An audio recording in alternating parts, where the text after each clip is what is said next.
saya menyampaikan firman Tuhan kepada saudara-saudara sekalian, saya akan menyanyikan sebuah pujian tentang Yesus yang sudah bangkit, yang membuat hidup kita menang mengatasi segala masalah dalam hidup ini.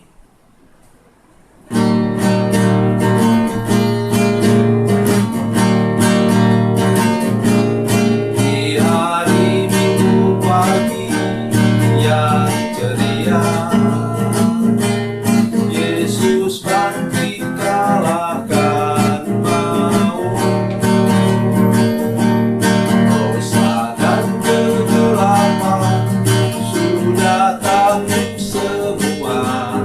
Yesus sudah bangkit dan menang. Kubur yang kosong itu tanda Dia menang. Yesus memang luar biasa. Semua yang percaya kepada kuasa-Nya pasti hidup dan menang. Para wanita datang ke kubur itu,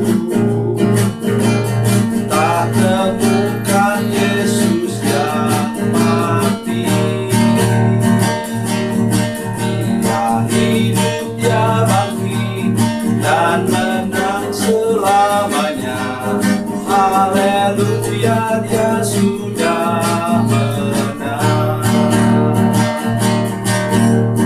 Kubur yang kosong itu tanda Dia menang. Yesus memang luar biasa. Semua yang percaya kepada kuasa-Nya pasti hidup dan menang.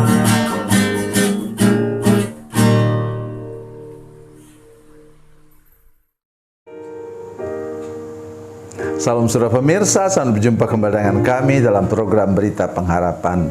Saudara pemirsa, hari ini saya mengajak kita semua masuk dalam bagian firman Tuhan tentang perjamuan kudus. Setiap kali saya memimpin perjamuan kudus, setiap kali saya membaca bagian firman Tuhan tentang perjamuan kudus, saya sungguh-sungguh menyadari bahwa Tuhan Yesus buat segala-galanya supaya hidup saya menjadi normal dan baik juga, para pemirsa sekalian. Mari kita berdoa sebelum lebih jauh mendengarkan firman Tuhan ini. Bapa, dalam nama Yesus, terima kasih Engkau punya cara untuk menolong kami sehingga hidup kami menjadi lebih baik, lebih meningkat, lebih indah dalam sepanjang perjalanan hidup kami. Karena Engkau sudah mati di kayu salib, selamatkan kami. Terima kasih Tuhan, terpujilah nama-Mu. Engkau menolong kami mengerti firman Tuhan pada hari ini. Dalam nama Yesus, haleluya, amin. Saudara pemirsa, mari kita membaca Alkitab kita dari Perjanjian Baru, Injil Matius pasal 26 ayat 26. Injil Matius pasal 26 ayat 26, demikian bunyi firman Tuhan. Dan ketika mereka sedang makan, Yesus mengambil roti, mengucap berkat, memecah-mecahkannya, lalu memberikannya kepada murid-muridnya dan berkata, "Ambillah, makanlah, inilah tubuhku." Saudara pemirsa, dosa merusak pikiran, merusak mental kita, merusak perasaan kita, merusak keinginan kita juga sama. Coba saudara bayangkan, ya, pikiran kita itu yang normal ialah, kata firman Tuhan, asal ada makanan dan pakaian cukuplah. Tetapi roh mamun itu membuat kita menjadi serakah, ya, membuat kita menjadi serakah, dan kita bisa mengambil lahan untuk 1 juta orang untuk kita makan sendiri. Itu dia. Kemudian apa lagi? Orang selalu katakan, kami dari Indonesia Timur itu mengatakan berpada dengan apa yang ada. Tetapi ingat, ya, istilah lucu-lucu sedikit, ya. Kita sudah Tuhan berikan kendaraan beroda 2. Kita mau punya kendaraan beroda 4. Untunglah kalau itu sudah rodanya 8, itu sudah apa? Apa saudara sekalian? Sudah menjadi trailer. Sehingga kita mungkin susah untuk nyupir. Tapi itulah manusia. Merusak keinginan kita. Pikiran lagi. Apa yang rusak dari pikiran kita? Tentang menganalisa atau menilai orang lain. Itulah bahayanya saudara sekalian. Kita menilai orang lain dengan cara pandang kita sendiri. Sehingga semuanya menjadi rusak. Kita lihat orang beli mobil baru, kita mulai katakan begini, dari mana dia korupsi ya? Padahal orang itu sudah bekerja keras, menabung uang untuk membeli kendaraan. Kita lihat ibu-ibu tangga sebelah, ya, mau pergi ke kondangan, parfumnya kecium satu RT. Kita kemudian bilang apa? Nggak tahu itu orang mungkin sudah punya pacar baru kayaknya ibu itu. Pakai parfum kecium satu RT. Apa kita tidak bisa bersyukur saudara sekalian? Itulah kerusakan karena dosa, iri hati, dengki dan cemburu. Bahaya saudara sekalian. Itulah kerusakan-kerusakan yang baru sedikit saya berikan contoh. Kerusakan-kerusakan yang terjadi pada hidup kita. Oleh karena apa? Dosa. Dan sekarang kata firman Tuhan, Tuhan Yesus pada perjamuan kudus itu mengatakan bahwa ambillah, makanlah, inilah tubuhku. Tubuhku yang dipecah-pecahkan karena engkau, supaya hidupmu menjadi utuh kembali. Ya. Satu kali sudah bisa melihat perjamuan kudus, saya akan bawa perjamuan kudus nanti untuk live streaming, supaya sudah bisa melihat benar bagaimana cara saya memecahkan roti itu. Kami pakai roti yang seperti roti di Israel, ya. Kami pakai roti itu, kemudian saya pecahkan. Saya selalu katakan bahwa Yesus mati di kayu salib. Yesus mati supaya kita hidup. Yesus menderita supaya kita berbahagia. Yesus terluka di kayu salib supaya kita sehat dan sembuh. Maksudnya apa yang Yesus buat itu kebalikan daripada hidup kita.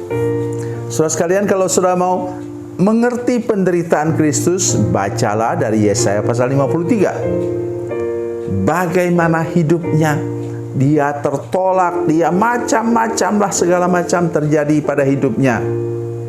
Sampai dikatakan bahkan seperti bukan manusia lagi. Penderitaannya sedemikian rupa supaya kita tidak usah menderita lagi. Ya, ini yang seringkali hamba-hamba Tuhan pun merasa kita pun harus menderita seperti Yesus. Buat apa? Ada ayatnya, saya tahu. Saudara sekalian, ayatnya dari mana? 1 Petrus pasal 2 ayat 21. Kita mengikuti jejak Yesus yang sudah menderita untuk kita. Itu jejak, itu track record. Tetapi Tuhan sudah mati, matinya dia kebalikan untuk kita. Ia mati supaya kita hidup. Ia menderita supaya kita berbahagia. Ia terluka di kayu salib supaya kita sehat dan sembuh. Kan begitu firman Tuhan katakan untuk kita, kan? Dan sekarang saya minta supaya kita dengan roti dan anggur yang tercurah, roti yang dipecahkan, mari kita sadar bahwa Tuhan mau membuat pikiran atau mental kita, mindset kita utuh kembali, membuat perasaan kita utuh kembali, membuat keinginan-keinginan kita menjadi utuh kembali. Utuh kembali bagaimana? Sesuai dengan firman Tuhan. Itu yang kita tidak boleh lupa sama sekali. Misalnya tadi, asal cukup pakaian, makanan dan pakaian, ya cukuplah.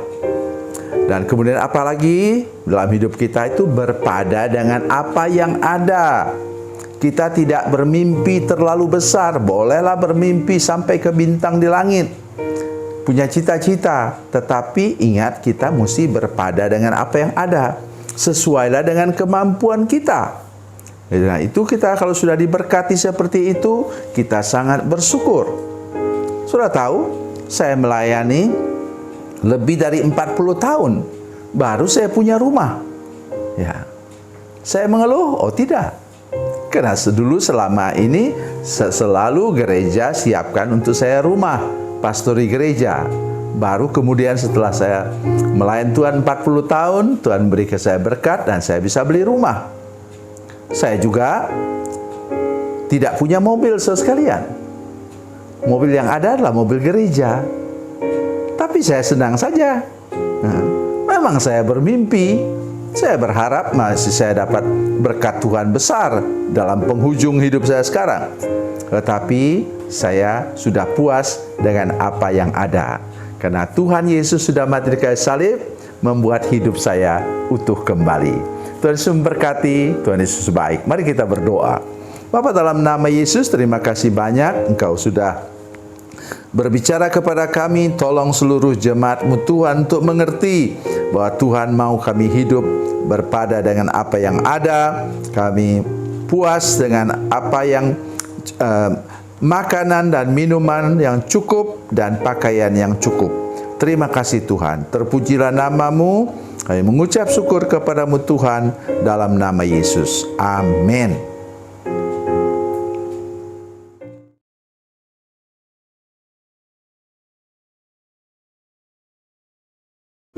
Salam saudara pemirsa, mengakhiri program ini saya mohon kepada saudara-saudara pemirsa sekalian untuk bila saudara menyaksikan program ini melalui channel YouTube, maka tekan subscribe dan bunyikan lonceng.